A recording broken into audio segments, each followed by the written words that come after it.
వాటిక details చూద్దాం. రేపటి నుంచి పార్లమెంటు బడ్జెట్ సమావేశాలు ప్రారంభం కాబోతున్నాయి. ఇక ఈ నేపథ్యంలో అఖిలపక్ష సమావేశ ఏర్పాటుకు కేంద్ర ప్రభుత్వం సిద్ధమైంది. ఇవాళ ఉదయం 11:30 సమావేశానికి రావాలని అన్ని పార్టీల సభాపక్ష నేతలకు పార్లమెంటరీ వ్యవహారాల మంత్రిత్వ శాఖ సమాచారం అందించింది. కీలక బిల్లులన్నింటికీ గత సమావేశాల్లోనే ఆమోదం తెలపడంతో ప్రభుత్వం ఓట్ ఆన్ అకౌంట్ పైనే ఎక్కువ దృష్టి పెడుతున్నట్లుగా సమాచారం. ఇక ఏప్రిల్ మేలో జరిగే ఎన్నికల తర్వాత ఏర్పడే కొత్త ప్రభుత్వం పూర్తిస్థాయి బడ్జెట్ను ప్రవేశపెట్టనుంది.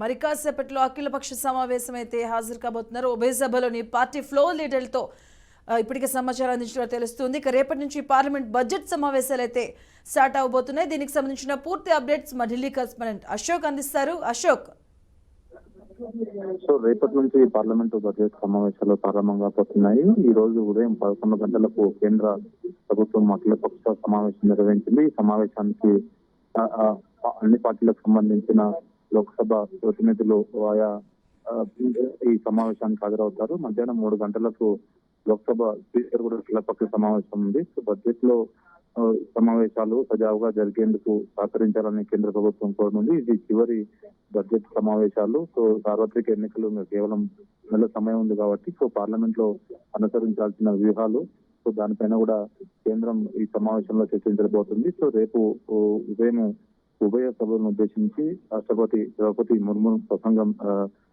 చేస్తారు. సో ఫిబ్రవరి 1 ఎల్లుండిన ఇంటీరియర్ బడ్జెట్ ను కేంద్రం ఆర్థిక మంత్రి నిర్మలా సీతారామన్ ప్రవేశపెట్టబోతున్నారు. ఆర్థిక మంత్రిగా 7వసారి ఆమె బడ్జెట్ ప్రవేశపెట్టబోతున్నారు. ఇది తాత్కాలిక ఆర్థిక బడ్జెట్ అనుకోవచ్చు. సో ఈ బడ్జెట్ లో అనేక అయితే మోదీ ప్రభుత్వం 2వసారి అధికారంలోకి వచ్చిన తర్వాత ఫిబ్రవరి 1వ తారీఖు చివరి బడ్జెట్ ప్రవేశపెట్టబోతుంది. ఆర్థిక మంత్రి నిర్మలా సీతారామన్ సో దీన్ని ప్రవేశపెట్టబోతున్నారు. సో ఈ ఏడాది సార్వత్రిక ఎన్నికలు ఉండటంతో ఇదంతా మధ్యంతర బడ్జెట్ కావడం విశేషం.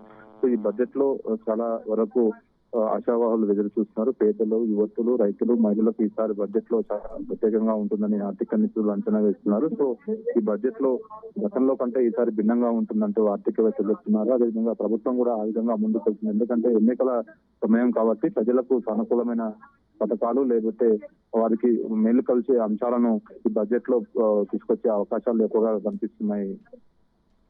Right, thank you Ashok.